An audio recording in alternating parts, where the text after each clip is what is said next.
Welcome back to the history classes. I welcome all my students of 10 plus 2 class. Today we will be doing the topic ancient authority, and the name of the chapter is bricks, beads and bones. In Harappan society, there are indications of complex decisions being taken as well as implemented. जो हड़प्पन सभ्यता रही है उसमें बहुत सारे जटिल निर्णय लिए गए और उनको कार्यान्वित भी किया गया, उनको लागू भी किया गया. फॉर एग्जाम्पल, जितने भी हमको आर्टिफैक्ट्स मिले हैं, हड़प्पन आर्टिफैक्ट्स मिले हैं, पोट्री मिली है, we have got seals, weights and bricks. There have been extraordinary uniformity in all of these. इन सब में एक असाधारण समानता मिली है, एक रूपता मिली है, सिमिलैरिटी मिली है. For example, bricks were not produced in any single centre. किसी एक पर्टिकुलर केंद्र पर ईंटों का निर्माण नहीं होता था. Rather from Jammu to Gujarat, all the bricks which were found, they have a standardized ratio and they are of a uniform ratio. इन सब का अनुपात एक जैसा है. हड़प्पन सिविलाइजेशन का एक्सटेंट बहुत बड़ा था, जम्मू से गुजरात तक. स्टिल ब्रिक्स जितनी भी मिली हैं, ईंटें जितनी मिली हैं, वो एक जैसे अनुपात में, समान अनुपात में मिली हैं.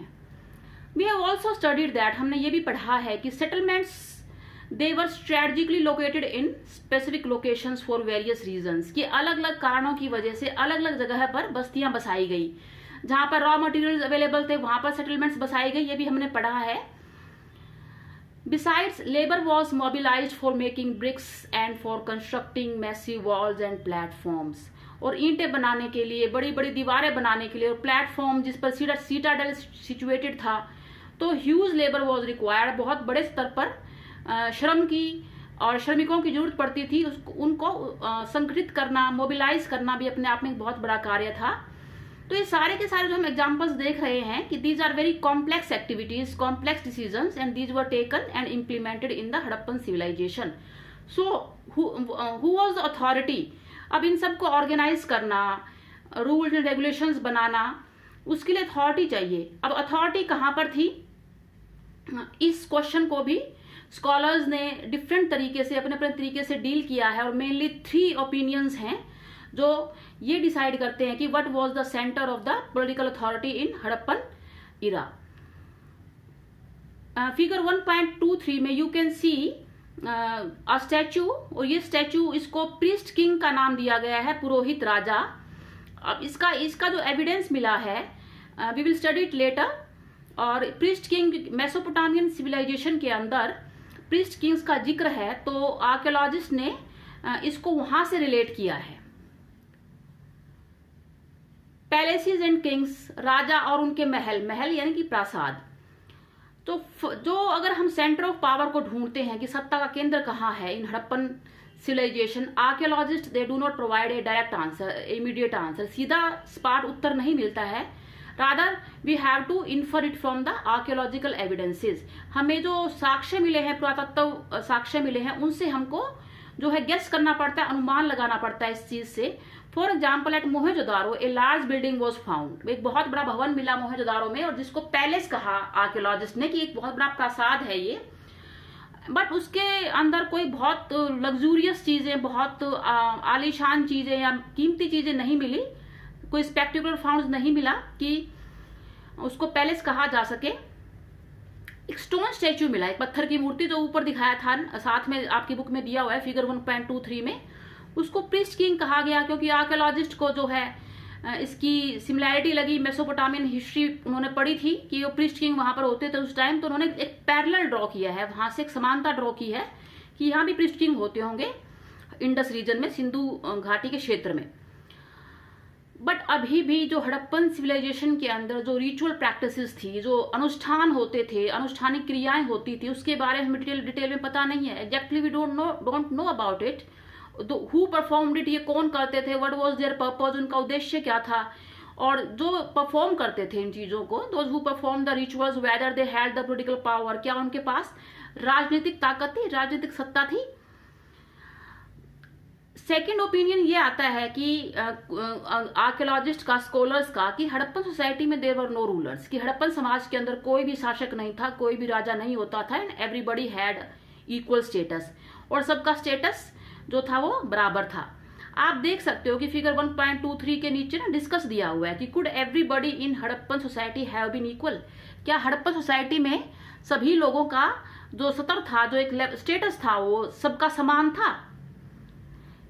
आपने हड़प्पन सिविलाइजेशन में सीटाडेल और स्मॉलर टाउन देखा है ना। सीटाडेल जो था वो बड़े प्लेटफॉर्म पे था, स्मॉलर टाउन जो लोअर टाउन था वो लोअर प्लेटफॉर्म पे था, और डिफरेंस था लाइफस्टाइल के अंदर। तो वहां से यू कैन इन्फर कि जो लाइफस्टाइल में जो था काफी डिफरेंसेस थे हड़प्पन पीरियड के अंदर लोगों के जीवन में। So second theory says that कि हड़प्पन कल्चर जो है it had no rulers and everyone had equal status.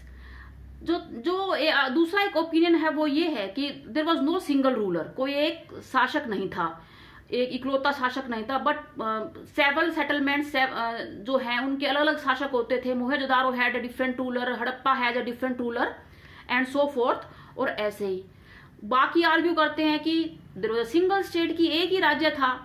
और ऐसा क्यों बोलते हैं? बिकॉज जो आर्टिफैक्ट्स में, जो ब्रिक्स में जो प्लैंड सेटलमेंट्स थी, कि एवरीवेयर सेटलमेंट्स वर प्लैंड और settlements were established near the sources of raw material.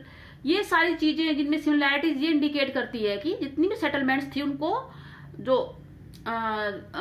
जो गाइड करती थी, जो रूल्स एंड रेगुलेशंस बनाती थी, जो अथॉरिटी, इन सब के लिए समान जो रूल्स एंड रेगुलेशंस बनाए गए हैं, इतनी समानता पाई गई है सारी चीजों के अंदर कि there was single authority, single ruler. तो ये सारी चीजें जो है ये डिसाइड करती हैं।